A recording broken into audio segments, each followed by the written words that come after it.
Dearest listeners, when last we parted, Sir Roland's touch fell not as comfort, but as claim, a mark upon Lady Alianor's very soul.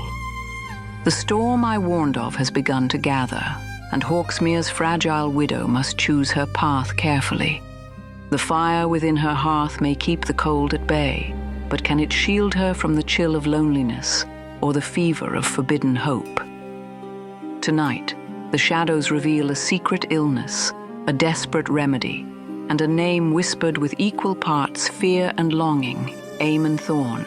Step closer if you dare, for the tale darkens. Alianor released a breath she hadn't realized she was holding, a shaky, shallow gasp. Her legs trembled violently beneath her skirts. She needed air, even if it was the damp, chill, rain-lashed air of the courtyard. The oppressive warmth of the hall, thick with the smells of grief, damp, fear, and Roland's cloying presence, threatened to choke her. The whispers seemed to coalesce into a tangible force, chasing her as she murmured vague platitudes. The air. Forgive me, and slipped sideways through the throng, avoiding further contact, feeling Sister Marjorie's gaze like a physical weight on her back towards the arched doorway leading to the inner courtyard. The transition was brutal. The heavy oak door groaned open on protesting hinges and thudded shut behind her with finality. Wind howled sharply, instantly snatching her breath and whipping strands of hair free from her barbette. Rain hammered the uneven cobbles like 1,000 tiny hammers. The courtyard was a quagmire, churned to thick, sucking mud by the passage of the funeral cart and the boots of mourners. Rain sluiced off the sagging, mildewed thatch of the stables, pooled in deep, murky ruts, and streamed down the pitted stone walls. The wind, unfettered now, sliced through her thin cloak, and the layers of wool beneath like a knife honed on ice. She drew the inadequate garment tighter, shivering uncontrollably, not just from the cold. Protection. Roland's offer echoed in her mind, warring with the wind's scream. It wasn't protection, it was a gilded noose, exquisitely crafted perhaps, but a noose nonetheless. To refuse meant facing him alone, utterly exposed, with only a senile old man, lost in his own fading world, and a handful of loyal but frightened, powerless servants standing between her and ruin. To accept meant surrendering everything, Hawksmere, her tenuous, hard-won autonomy within its decaying walls, her very sense of self. It meant becoming Roland's chattel, her life measured only in its usefulness to him. The thought was a physical revulsion, colder than the rain. A harsh, racking cough shattered the rhythmic drumming of the rain, a sound so deep and wet it seemed to tear itself from the lungs. Alianor turned, blinking rain from her lashes. Bess, her maid, the only soul within these cold, echoing walls, who felt like kin, stood huddled under the meager shelter offered by the overhanging stable roof. Her usually rosy, round face was parchment pale and drawn, her eyes fever bright, glittering with unnatural intensity in the gloom like trapped stars. Another cough convulsed her, bending her double, a raw, tearing sound that spoke of profound sickness, wet and desperate. She clutched her chest, gasping. Bess, Alianor cried, her own troubles momentarily forgotten, drowned out by the immediate terror for her friend. She rushed to the woman's side, uncaring of the mud splashing high onto her already sodden hem, staining the somber black wool. She placed a hand on Bess's heaving back, feeling the violent spasms beneath the damp wool of her kirtle. By all the saints, you're burning up, she exclaimed, the heat radiating from Bess's body, alarming even through the layers of cloth. It felt like touching sun-baked stone. You shouldn't be out here. What madness possessed you? You were abed this morning. Bess straightened with immense effort, gasping for air, wiping her mouth with the back of a red, chapped hand. "'Tis nothing, milady," she rasped, her voice a ruinous whisper, scraped raw. Each word was a struggle. Just this cursed damp settles on the chest like a wet shroud. Another cough, worse than before, cut her off, leaving her trembling and weak, leaning heavily against the rough, cold stone of the stable wall, her breath coming in short, painful whistles. Couldn't breathe inside, needed air. Nothing? You sound like the bellows in the smithy, fit to burst. Alianor's worry spiked into genuine, gut-wrenching fear. Bess had been unwell for days, a persistent fever, and this dreadful, deepening cough that had worsened despite the poultices and bitter tinctures old Nan, the kitchen herb wife, had diligently prepared. Nan's knowledge, gleaned from generations of village lore and dog-eared parchments of dubious origin, was failing. The woman had wrung her hands that very morning, muttering about bad humors and the limits of her simples. Come inside, out of this wet, now. Her voice brooked no argument, the authority she rarely used ringing clear despite the howling wind. It was the voice of command she'd learned observing her father, buried deep beneath years of submission and now resurfacing in this moment of crisis. She slid an arm firmly around Bess's waist, taking most of her weight. The maid felt frighteningly light, insubstantial, her body racked by tremors that weren't just from the cold. They stumbled together across the slit courtyard, Alianor half dragging, half supporting her friend, avoiding the deepest puddles that reflected the leaden sky. Each step was a battle against the mud and Bess's weakness. They reached the lower door leading to the kitchen passages, a warped, damp, swollen thing that resisted before yielding with a groan. Inside, the air was marginally warmer, but thick and close, dominated by the pungent smell of dried herbs hanging in bunches from the low rafters, fever, few, chamomile, horehound, and the ever-present wood smoke from the kitchen hearth nearby, mingling with the damp stone smell. The passage was dim, lit only by a single rushlight, guttering in its sconce. Alianor guided Bess towards the small, cramped chamber they shared. It was little more than a cell, containing two narrow, straw-stuffed pallets, a small, rarely used hearth, and a chest for their meager belongings. She eased Bess down onto her pallet, tucking the thin, patched blanket around her shivering form. The maid's skin was alarmingly hot and dry to the touch, despite the chill of the room and her recent exposure.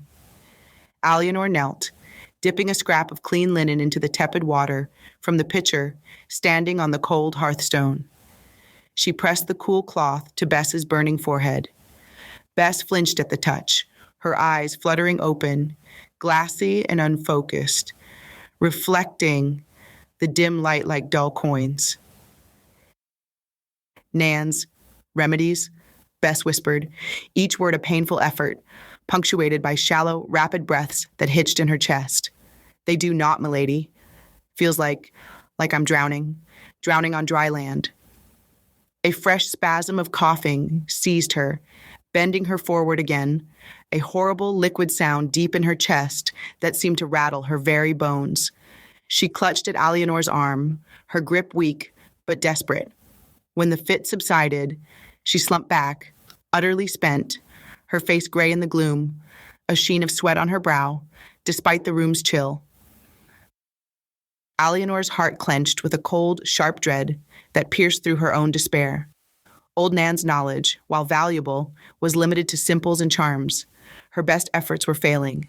The only other recourse was the village physic, a drunken barber surgeon whose primary skill lay in pulling teeth and whose cures, involving leeches, noxious purges, or prayers uttered over rancid ointments, often seemed worse than the ailments.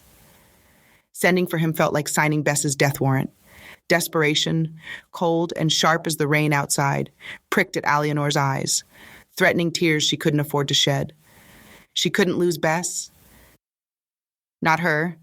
Not the one person whose presence had been a constant, warm ember in the cold fortress of her marriage.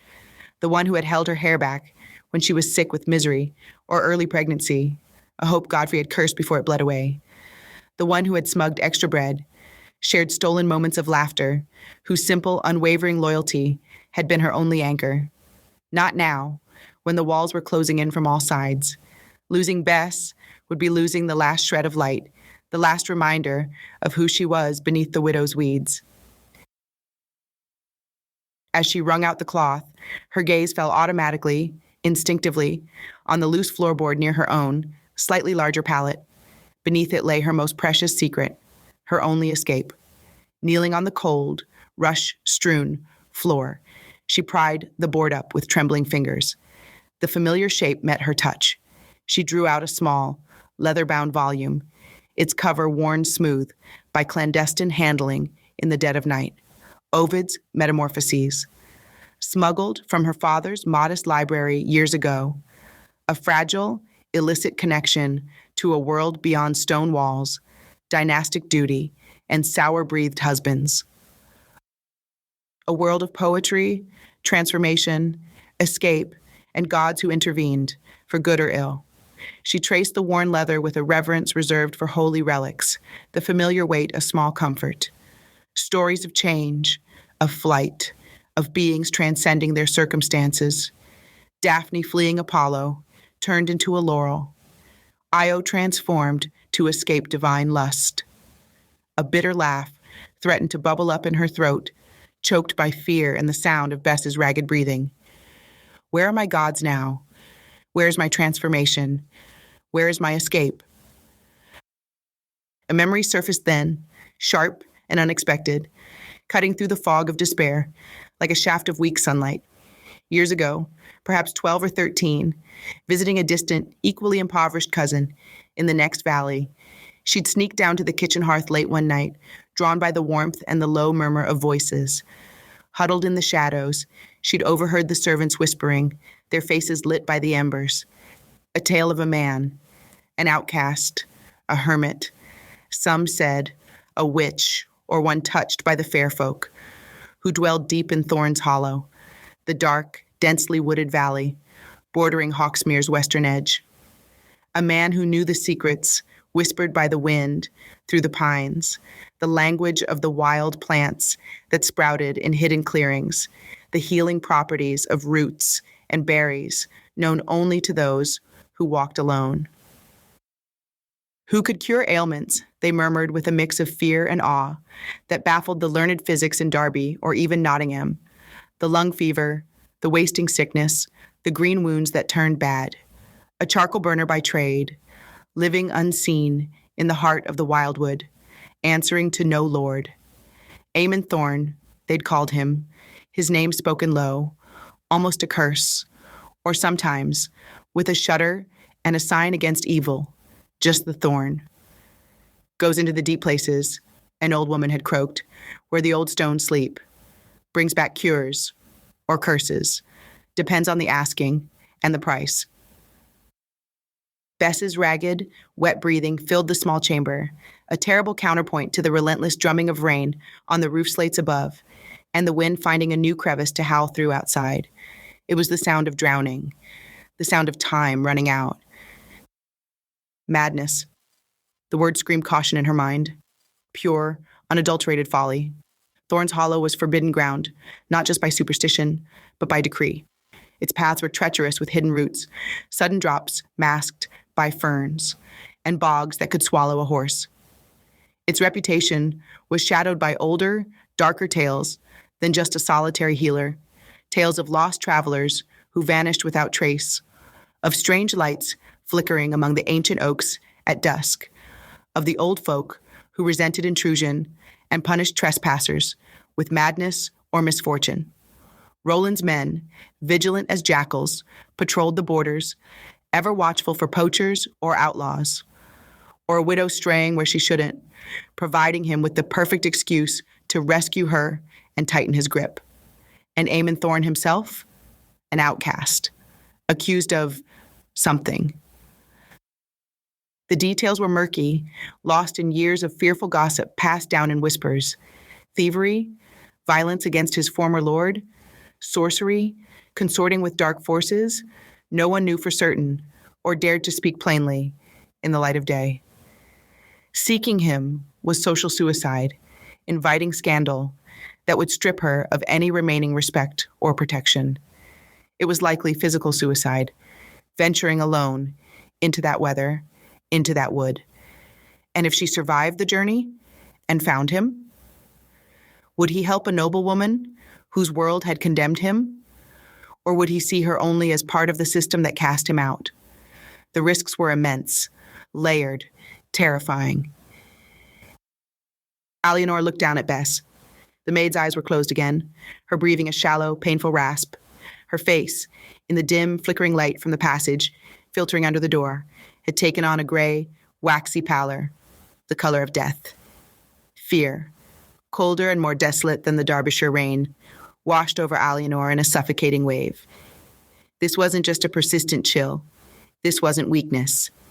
This was the sickness stealing Bess from her, breath by ragged, tortured breath. Nan's remedies were useless. The village physic was worse than useless. Roland offered only gilded chains and suffocating control. There were no other options within the walls of Hawksmere, within the bounds of acceptable society. The spark of defiance that had ignited moments ago flared brighter, fueled by the sight of her friend's suffering. The whispered stories about the charcoal burner, the man who knew the land's hidden remedies, burned in her mind like a desperate spark in a downpour. Forbidden, dangerous, madness. The words were warnings, but another voice, smaller but fiercely insistent, rose from the icy depths of her own trapped spirit. What choice? Watch Bess drown in her own lungs, helpless, stand by and do nothing while the only light in her life guttered out. Surrender herself and everything she knew, Hawksmere, her tenuous autonomy, her very soul, to Roland's cold ambition. Let this crumbling pile of stones become her gilded tomb under his ownership. The spark became a flame. It wasn't just for Bess, though the thought of losing her was a physical agony, sharper than any of Godfrey's cruelties. It was a sliver of action, of choice, in a life dictated entirely by others. First, her father selling her alliance to pay his own debts, then Godfrey's casual brutality, now Roland's predatory calculation, and the crushing weight of circumstance. A dangerous, reckless, perhaps fatal choice, but a choice nonetheless. It was rebellion. It was hope, however slim. It was the only path that wasn't surrender. She knelt again by Bess's pallet, smoothing sweat-damp strands of hair back from the woman's burning brow. Her touch was gentle, but her resolve was hardening, like forged iron cooling in the damp air. "Rest, Bess," she murmured, her voice thick with unshed tears and a newfound, steely determination. "Just rest. I will find a way." The promise felt heavy, sacred. Alianor rose. Her movements were suddenly decisive, driven by a clarity born of utter desperation and that flickering flame of defiance. She crossed the small chamber to the shuttered window, its frame warped by damp. Lifting the crude wooden latch, she pushed the shutters open a crack, peering out into the gray, waterlogged world. The rain was a solid curtain, obscuring the view beyond the curtain wall. Somewhere out there, past the waterlogged fields, leading down to the swollen, rushing river, lay the edge of Thorne's Hollow.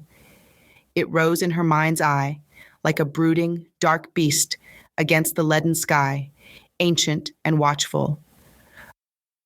A journey of several miles through treacherous, exposed ground in foul, bone-chilling weather to seek a man who might be a criminal or a phantom, or simply unwilling to help a noblewoman whose world had condemned him.